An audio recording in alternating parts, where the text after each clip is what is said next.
Hi friends, ಎಲ್ಲರೂ ಹೇಗಿದ್ದೀರಾ? ಇವತ್ತೊಂದು ನನ್ನ ಹೊಸ ಬ್ಲಾಗ್ ಜೊತೆ ಬಂದಿದ್ದೀನಿ. ಇವತ್ತು ನಾವು ಕುಪ್ಪಳ್ಳಿ ಅಂತ ಹೇಳಿ ಹಾಸನಿಂದ ಒಂದು 7-10 ಕಿಲೋಮೀಟರ್ಸ್ ಆಗ್ಬೋದು, ಎಕ್ಸಾಕ್ಟ್ಲಿ ನನಗೆ ಗೊತ್ತಿಲ್ಲ. ಅಲ್ಲಿಗೆ ಹೋಗ್ತಾ ಇದ್ದೀವಿ. ಅಲ್ಲಿ ನಮ್ಮ ದೊಡ್ಡಮ್ಮನ ಮನೆ ಇರೋದ್ರಿಂದ ಅಲ್ಲಿ ನಮ್ಮ ಅಣ್ಣ ಅದಕ್ಕೆ ಎಲ್ಲ ಜಾತ್ರೆ ಮಾಡ್ತಾ ಇದ್ದಾರೆ. ಹಾಗಾಗಿ ಅಲ್ಲಿಗೆ ಕರೆದಿದ್ದಾರೆ. ಅಲ್ಲಿಗೆ ಹೋಗೋಣ ಅಂತ ಹೇಳಿಬಿಟ್ಟು ಹೊರಡ್ತಾ ಇದ್ದೀವಿ. ಇದು ನನ್ನ ಮಗಳು ಸ್ವೀಟಿ, ನನ್ನ ತಂಗಿ ಪಾಪು, ತುಂಬ ಸ್ವೀಟು. ಅದಕ್ಕೆ ಅವಳಿಗೆ ಸ್ವೀಟಿ ಅಂತ ಹೆಸರಿಟ್ಟಿದ್ವಿ, ಯಾಕೆಂದರೆ ತುಂಬ ಸೈಲೆಂಟ್ ಕೂಡ, ಮುದ್ದಾಗಿ ಆಟ ಆಡ್ತಾ ಇರ್ತಾಳೆ. ಮತ್ತು ನಾವು ಕೂಡ ಎಲ್ಲ ಹೊರಟು ರೆಡಿ ಆಗಿದ್ವಿ. ನಮ್ಮ ತಂಗಿ ಹಸ್ಬೆಂಡ್ ಬಂದು ಅವರು ನಮ್ಮ ದೊಡ್ಡಮ್ಮನ ಕರ್ಕೊಂಬರ್ತೀವಿ ಅಂತ ಹೋಗಿದ್ರು, ಹಾಗಾಗಿ ಅವರಿಗೆ ವೆಯ್ಟ್ ಮಾಡ್ತಾ ಇದ್ದೀವಿ. ನಾನು ಆಲ್ಮೋಸ್ಟ್ ಬ್ಯಾಂಗ್ಳೂರಿಂದ ಬಂದು ಒಂದು 20 ಡೇಸ್ ಆಗೋಯಿತು. ಯುಗಾದಿ ಹಬ್ಬ ಆಗಿ ಒಂದು 2 ಡೇಸ್ಗೆ ಬಂದಿದ್ದು. ನಾನು ಮತ್ತೆ ಹೋಗೇ ಇಲ್ಲ ಬ್ಯಾಂಗ್ಳೂರಿಗೆ. ಯಾವಾಗ ಹೋಗ್ತೀನಿ ಅಂತ ಗೊತ್ತಿಲ್ಲ. ನನ್ನ ಹಸ್ಬೆಂಡ್ನಲ್ಲಿ ಒಂದು 10 ಡೇಸು, ಮತ್ತು ಈಗ ಹಾಸನಲ್ಲಿ ಒಂದು 10 ಡೇಸು, ಮತ್ತು ಮತ್ತೆ ನನ್ನ ಹಸ್ಬೆಂಡ್ ಊರಿಗೆ ಹೋಗ್ತೀನಿ. ಯಾಕೆ ಅಂದರೆ ಮತ್ತೆ ಅಲ್ಲೊಂದು ಫಂಕ್ಷನ್ ಇದೆ, ಅದನ್ನೆಲ್ಲ ಮುಗಿಸ್ಕೊಂಡು ಬರಬೇಕು. ಎಲ್ಲ ಹೊರಟ್ವಿ. ಇದು ಬಂದು ನನ್ನ ಕಸಿನ್ ಮಗಳು ರಿತನ್ಯ ಅಂತ ಹೇಳಿ. ಮತ್ತು ನಾವು ಆನ್ ದ ವೇ ಹೊರಟ್ವಿ. ನೋಡಿ, ಇದು ಕುಪ್ಪಳ್ಳಿ ಅಂತ ಹೇಳಿ ಹಾಸನ ಹತ್ರ ಇರುವಂಥದ್ದು. ಇಲ್ಲಿಗೆ ನಾವು ತುಂಬ ಜನ ಕೂಡ ಬರ್ತಾಯಿದ್ರು ಮಾರ್ನಿಂಗೇ. ನಾವು ಮಾರ್ನಿಂಗ್ ಬೆಳಗ್ಗೆನೇ ಹೋಗಿದ್ವಿ, ಯಾಕೆಂದರೆ ಮಧ್ಯಾಹ್ನ ತುಂಬ ರಶ್ ಆಗಿಬಿಡುತ್ತೆ. ಚಿಕ್ಕ ಮಕ್ಕಳಿರೋದ್ರಿಂದ ಈ ಮಕ್ಳುಗಳನ್ನೆಲ್ಲ ಸಂಭಾಳ್ಸೋಕ್ಕಾಗಲ್ಲ. ಹೋಗಿಬಿಟ್ರೆ ಬೇಗ ಊಟ ಮಾಡ್ಕೊಂಡು ವಾಪಸ್ ಬರ್ಬೋದು ಅಂತ ಹೇಳಿಬಿಟ್ಟು ಹೋಗ್ತಾ ಇರೋವಂಥದ್ದು. ಮತ್ತು ಅಲ್ಲಿ ದೇವಸ್ಥಾನ ತುಂಬ ಚೆನ್ನಾಗಿ ಕಟ್ಟಿದ್ದಾರೆ. ಮುಂಚೆ ಆಲ್ಮೋಸ್ಟ್ ಒಂದು 5 ಇಯರ್ಸ್ ಆಯಿತು ಇವರು ಕೂಡ ಜೋರಾಗಿ ಹಬ್ಬ ಸೆಲೆಬ್ರೇಟ್ ಮಾಡಿ. ಈ ಸತಿ ದೇವಸ್ಥಾನ ಕಟ್ಟಿರೋದ್ರಿಂದ ದೇವಸ್ಥಾನದ ಜೊತೆಗೆ ಎಲ್ಲ ಕಂಪ್ಲೀಟ್ ಊರವರು ಇದನ್ನು ಹಬ್ಬ ಮಾಡ್ತಾರೆ. ಅಂದರೆ ಮರಿ ಕಡಿದು ಎಲ್ಲರ ಮನೆಯಲ್ಲೂ ಕೂಡ ಪೂಜೆ ಮಾಡಿಕೊಂಡು ಹಬ್ಬ ಮಾಡ್ತಾರೆ. ಈ ಥರ ಮಾಡಿದ್ದು ನಾವು ತುಂಬ ದಿನ ಏನೋ ವರ್ಷಗಳೇ ಆಗಿತ್ತು ಹೋಗಿ. ಹಾಗಾಗಿ ಹೋಗೋಣ ಅಂತೇಳಿ. ನೋಡಿ, ಇದೇ ದೇವಸ್ಥಾನ. ಅದು ಎಷ್ಟು ಚೆನ್ನಾಗಿ ಕಟ್ಟಿದ್ದಾರೆ ಅಂದರೆ ಮತ್ತೆ ನಾನು ಇದನ್ನು ವಿಡಿಯೋ ಮಾಡಿ ತೋರಿಸ್ತೀನಿ ಹೇಗೆ ಇದೆ ಅಂತ ಹೇಳ್ಬಿಟ್ಟು. ತುಂಬ ಚೆನ್ನಾಗಿ ಕನ್ಸ್ಟ್ರಕ್ಟ್ ಮಾಡಿದ್ದಾರೆ ದೇವಸ್ಥಾನ ಮಾತ್ರ. ಮತ್ತು ನಾವು ಇಲ್ಲಿಗೆ ಹೋಗಿದ್ದೂ ಕೂಡ ಬೇಗ ಹೋಗಿದ್ದರಿಂದ ತುಂಬ ಏನು ರಶ್ ಇರಲಿಲ್ಲ. ಮತ್ತು ಮಧ್ಯಾಹ್ನ ಅಂತೂ ಸಿಕ್ಕಾಪಟ್ಟೆ ಜನ ಬರ್ತಾರೆ. ತುಂಬ ಕಾರ್ಗಳನ್ನ ತೊಗೊಂಬರೋದಕ್ಕೆ ಆಗಲ್ಲ ಈ ರೋಡಲ್ಲಿ, ಸ್ವಲ್ಪ ದೂರದಲ್ಲೇ ನಿಲ್ಲಿಸಿ ಬರಬೇಕು. ಹಾಗಾಗಿ ಎಲ್ಲನೂ ಇವಾಗ ಬೆಳಗ್ಗೆನೇ ಬಂದರೆ ಸರಿ ಹೋಗುತ್ತೆ ಅಂತ ಹೇಳಿ ನಾವು ಇವಾಗ ನೋಡಿ ಆಲ್ಮೋಸ್ಟ್ ನಮ್ಮ ದೊಡ್ಡಮ್ಮವ್ರ ಮನೆ ರೀಚ್ ಆದ್ವಿ. ಇದೇನೆ ನೋಡಿ, ಆಲ್ಮೋಸ್ಟ್ ಎಲ್ಲರೂ ಕೂಡ ಅವರು ಎಲ್ಲ ಕ್ಲೀನ್ ಮಾಡಿಕೊಂಡು ಎಲ್ಲ ರೆಡಿ ಮಾಡ್ಕೊತಾ ಇದ್ದಾರೆ. ಇನ್ನೊಂದ್ಸಲ ಆಫ್ ಮಾಡ. ಎಲೆ ತಗೊಂಡಿಲ್ಲ.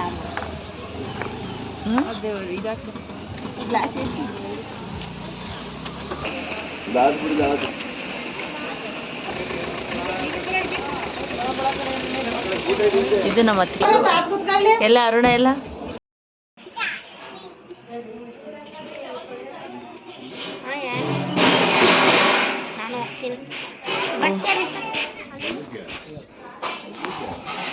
ದಿಸ್ ಇಸ್ ಸಾನ್ವಿ, ಅದು ರಿತನ್ಯ, ಇದು ನಮ್ಮನೆ ಅಮ್ಮು ಅಂತ ಕರಿತೀವಿ. ದೊಡ್ಡಮ್ಮ ಎಲ್ಲೋದ ನಪ್ಪು ಸ್ನಾನ ಮಾಡ್ತಿದ್ದವನೆಲ್ಲ ಹೋಗಿ ಸ್ನಾನ ಮಾಡ್ತೀವಿ. ದಿಸ್ ಇಸ್ ಸ್ವರ್ಣ ಗೌರಿ. ಅಕ್ಕ ವ್ಲಾಗ್ಸಿಗೆಲ್ಲ ಅವಳು ಸರು.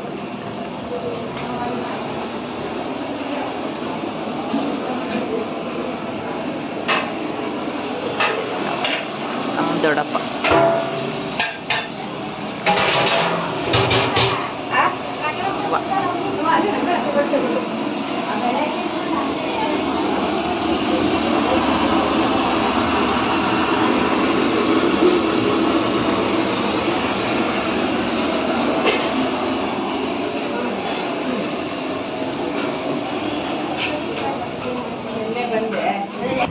ಮತ್ತು ನಾವು ಚಿಕ್ಕ ವಯಸ್ಸಲ್ಲಿದ್ದಾಗ ತುಂಬ ಟೈಮು ಇಲ್ಲಿ ಹೋಗಿ ಟೈಮ್ ಸ್ಪೆಂಡ್ ಮಾಡಿದ್ದೀವಿ.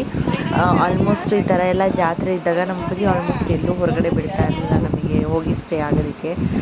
ಬಟ್ ಈ ಥರ ಜಾತ್ರೆ ಎಲ್ಲ ಇದ್ದಾಗ ಆಲ್ಮೋಸ್ಟ್ ಹೋಗ್ಬಿಟ್ರೆ ಸ್ಟೇ ಆಗಿಬಿಡ್ತಾಯಿದ್ವಿ. ಒಂದು 2-3 ಡೇಸು ಚೆನ್ನಾಗಿರ್ತಿತ್ತು, ಚೆನ್ನಾಗಿ ಎಂಜಾಯ್ ಮಾಡ್ತಿದ್ವಿ. ಬರೀ ಆವಾಗಂತೂ ಈಗಂತೂ ಹೋದರೆ ಅಟ್ಲೀಸ್ಟು ಏನಾದರೂ ಅದು ಇದು ಅಂತ ಹೇಳ್ಬಿಟ್ಟು ನನಗೆ ಇನ್ನೇನು ದೊಡ್ಡವರಾಗಿದ್ದಾರೆ ಅಂತ ಹೇಳ್ಬಿಟ್ಟು ಕೆಲಸ ಮಾಡಬೇಕು ಅದು ಇದು ಅಂತ ಇರುತ್ತೆ. ಬಟ್ ಏನು ಮಾಡಿಸೋದಿಲ್ಲ ಅಲ್ಲಿ. ಬಟ್ ಮುಂಚೆ ಆದರೆ ಏನು ನಮಗೇನೋ ಟೆನ್ಷನ್ ಇರ್ತಿರಲಿಲ್ಲ, ಏನೂ ಇರ್ತಿರಲಿಲ್ಲ. ಆರಾಮಾಗಿ ಆಟಾಡ್ಕೊ, ಆರಾಮಾಗಿ ತಿನ್ನು, ಎಲ್ಲಿ ಬೇಕಾದರೆ ಅಲ್ಲಿ ಸುತ್ತು. ಈ ಜಾತ್ರೆಗೆ ಹೋದಾಗ ಜಾತ್ರೆಯಲ್ಲಿ ಐಟಮ್ಸ್ ತಗೋ, ಎಲ್ಲ ಆಟ ಸಾಮಾನು ತೊಗೊಳ್ಳೋದು, ಆಟ ಆಡೋದು, ಇಷ್ಟೇ ಮಾಡ್ತಾಯಿದ್ದಿದ್ದು. ಆವಾಗಲೇ ಒಂಥರ ಲೈಫ್ ಒಂಥರ ಚೆನ್ನಾಗಿರ್ತಿತ್ತು ಅನ್ಸುತ್ತೆ. ಎಲ್ಲ ಕಡೆ ಹೋಗ್ಬೋದು, ಎಲ್ಲ ಕಡೆ ಬರ್ಬೋದು, ಚೆನ್ನಾಗಿ ಸುತ್ತುತ್ತಾ ಇದ್ದಿದ್ದು. ಮತ್ತು ನೋಡಿ ಇವೆಲ್ಲ ನಮ್ಮ ಮನೆ ಮಕ್ಕಳುಗಳು ಎಲ್ಲ ಚಿಲ್ಟಾರಿ ಪಿಲ್ಟಾರಿಸು ಎಲ್ಲ ಬರೀ ಇಲ್ಲಿ ಜಾಗ ಇರೋದಕ್ಕೂ ತುಂಬ ಆ ಸೈಡಲ್ಲಿ ದೇವಸ್ಥಾನದ ಹತ್ರ ಅಷ್ಟೊಂದೇನು ವೆಹಿಕಲ್ಸ್ ಇರಲಿಲ್ಲ. ಯಾಕೆಂದರೆ ಬೆಳಗ್ಗೆ ಇದ್ದಿದ್ದರಿಂದ ನಾವು ಹೋಗಿದ್ದು, ವೆಹಿಕಲ್ಸ್ ಏನಿರಲಿಲ್ಲ, ಎಲ್ಲ ಮಧ್ಯಾಹ್ನದ ಮೇಲೆ ಬಂದುಬಿಡ್ತಾರೆ. ನೋಡಿ ಎಷ್ಟು ಚೆನ್ನಾಗಿ ಕನ್ಸ್ಟ್ರಕ್ಟ್ ಮಾಡಿದ್ದಾರೆ ಅಂದರೆ, ನಾವು ಹೋಗೋಷ್ಟೊತ್ತಿಗೆಲ್ಲ ಕ್ಲೋಸ್ ಮಾಡಿಬಿಟ್ಟಿದ್ರು ಬೆಳಗ್ಗೆನೇ. ಯಾಕೆಂದರೆ ಇಲ್ಲಿ ನಾನ್ ವೆಜ್ ಮಾಡೋದ್ರಿಂದ ಊರಲ್ಲೆಲ್ಲ ಬೆಳಗ್ಗೆನೇ ಪೂಜೆ ಮಾಡಿಬಿಟ್ಟು ಕ್ಲೋಸ್ ಮಾಡಿದ್ವಿ. ತುಂಬ ಚೆನ್ನಾಗಿ ದೇವಸ್ಥಾನ ಕನ್ಸ್ಟ್ರಕ್ಟ್ ಮಾಡಿದ್ದಾರೆ ಮತ್ತು ತುಂಬ ಚೆನ್ನಾಗಿ ಒಳಗಡೆನೂ ಕೂಡ ಮಾಡಿದ್ದಾರೆ ಅಂತೆ. ನಮಗೆ ನೋಡೋದಕ್ಕೆ ಆಗಲಿಲ್ಲ, ಇನ್ನೊಂದ್ಸತಿ ಅದು ನೋಡೋದಕ್ಕೆ ಅಂತಲೇ ಇನ್ನೊಂದ್ಸತಿ ಹೋಗಬೇಕು. ಯಾಕೆಂದರೆ ಹೊರಗಡೆಯಿಂದ ದೇವಸ್ಥಾನ ನೋಡಿದಾಗಲೇ ಒಂಥರ ಇಂಪ್ರೆಸ್ ಆಗುತ್ತೆ, ಅದನ್ನು ಒಳಗಡೆ ನೋಡಬೇಕು ಅಂತ ಹೇಳಿ. ಇವನೊಬ್ಬ ನಮ್ಮನೆ ತರಲೆ ಅಪ್ಪು, ಆಲ್ಮೋಸ್ಟ್ ಅವನೇ ನಮ್ಮ ಮನೇಲಿ ತರಲೆ ಅಂತ ಇರುವಂಥದ್ದು.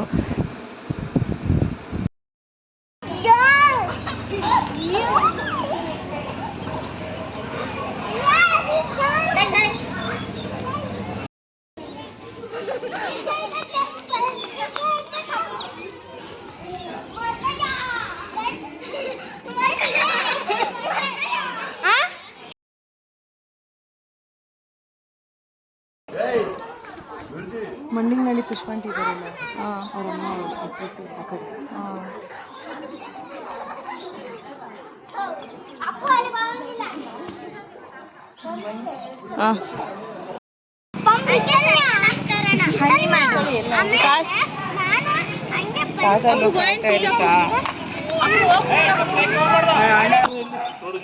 ಕೂರಿ ಅಪ್ಪು ಸ್ವಲ್ಪ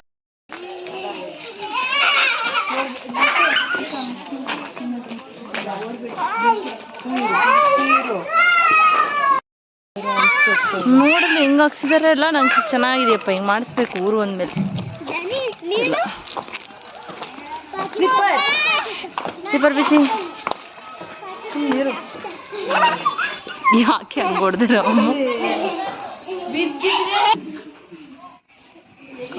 ಮಿಸ್ ಗಿಸ್ಸಾಗಿ ಬಿದ್ದಿದ್ದ ಮೇಲೆ ನನ್ನ ಮೊಬೈಲ್ ಪೊಯಿಟಿ ಆಗಿ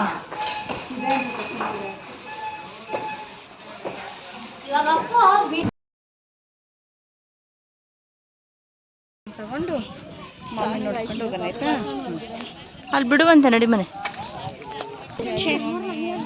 ಓನ್ಲಿ 5 ರೂಪಾಯಿ. ಹೌದಾ? ನನಗೆ ಕೊಡಿ, ನಾನು ಕಾಯಿನ್ ಇದಿದೆ. ಯಾವ ದೇವ್ರಿದು?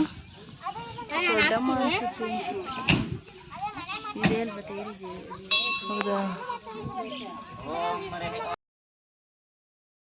ಅಲ್ಲಿ ತೇರೆಲ್ಲ ರೆಡಿ ಮಾಡಿದರು ಮತ್ತು ಎಲ್ಲ ದೇವಸ್ಥಾನಗಳಿಗೂ ಡೆಕೋರೇಷನ್ ಮಾಡಿದರು. ಮಧ್ಯಾಹ್ನ ಅಲ್ಲಿ ಕೆಂಡ ಮಾಡ್ತಾರೆ, ಕೆಂಡ ಹಾಯೋದು ಅಂತ ಹೇಳ್ತಾರೆ ನಮ್ಮ ಸೈಡು, ಅದನ್ನು ಕೂಡ ರೆಡಿ ಮಾಡಿದರು. ಮತ್ತು ಇಲ್ಲಿ ಬಾಯಿ ಬೀಗ ಹಾಕಿಸ್ಕೊಳ್ಳೋದು ಮತ್ತು ಬೇರೆ ಬೇರೆ ಥರ ಶಾಸ್ತ್ರ ಏನೇನೋ ಮಾಡ್ತಾರೆ. ಇಲ್ಲಿ ನೋಡೋದಕ್ಕೆ ಒಂಥರ ಚೆನ್ನಾಗಿರುತ್ತೆ. ನಾವು ಎಲ್ಲ ಕಡೆ ಹೋಗಿ ಮುಗಿಸ್ಕೊಂಡು ಬಂದ್ವಿ ಮನೆಗೆ. ರಿಟರ್ನ್ ಆದ್ವಿ. ನೆಕ್ಸ್ಟ್ ಡೇ ಬಂದು ನನ್ನ ತಂಗಿಯವ್ರದ್ದು ಆ್ಯನಿವರ್ಸರಿ ಇತ್ತು. ಆ್ಯನಿವರ್ಸರಿದು ಅಷ್ಟೇ ಮನೇಲೇ ಹಾಗೆ ಕೇಕ್ನ ಕಟ್ ಮಾಡಿಸಿ ಸೆಲೆಬ್ರೇಟ್ ಮಾಡಿದ್ವಿ. ಆ್ಯನಿವರ್ಸರಿ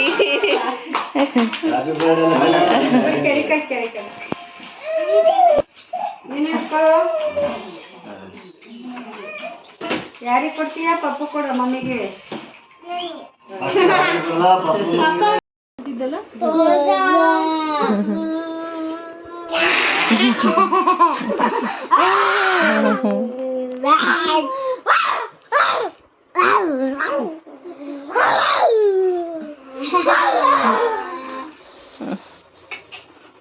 ನೋಡಿದನಿ ದನಿ ಕೊಗ್ಗ ತೋರ್ಸು.